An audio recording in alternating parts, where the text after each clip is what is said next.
Prayer is the obstacle against temptation and trials. Jesus himself said, pray so that you do not enter into what?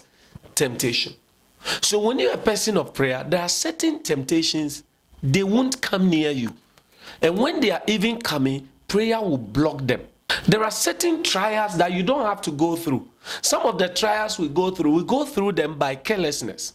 Definitely a Christian, you go through trials, you go through challenges, but when you are praying, you are able to, ward off certain trials and temptations so that you deal with the ones that you have to deal with.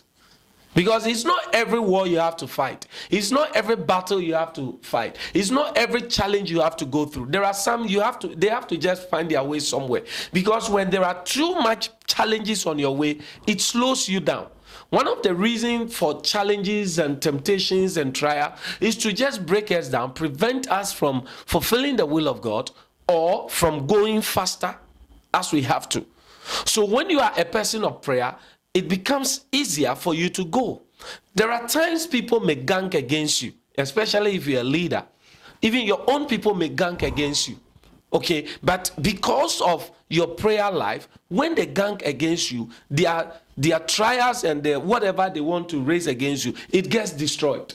At the end of the day, God keeps raising you. And the more they are fighting you, the more you are what? You are going forward. Why? Because you are praying. And prayer is giving you that kind of a smooth environment. If it makes you like a catfish in water, and you see, you have that kind of fluid movement, and you are able to what? To move. And they touch you and they can't touch you. They hold you, they can't hold you. Prayer is what?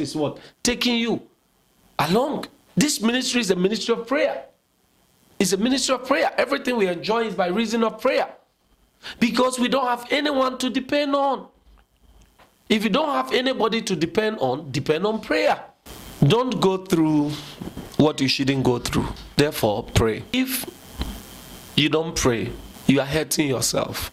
You can't, you see, your mind is too small to deal with all the problems that come your way in the day. Your heart is too weak to receive all those challenges. So the Bible will say that the breastplate of righteousness. The breastplate of what? Righteousness. So the righteousness of God protects your heart.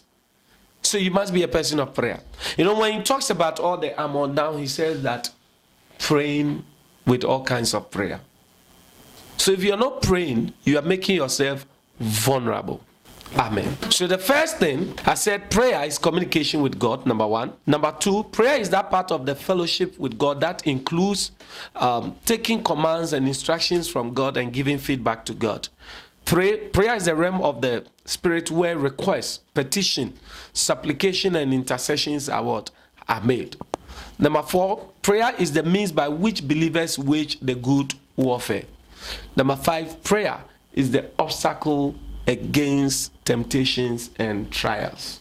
Trials will come, temptations will come, but prayer will help you through.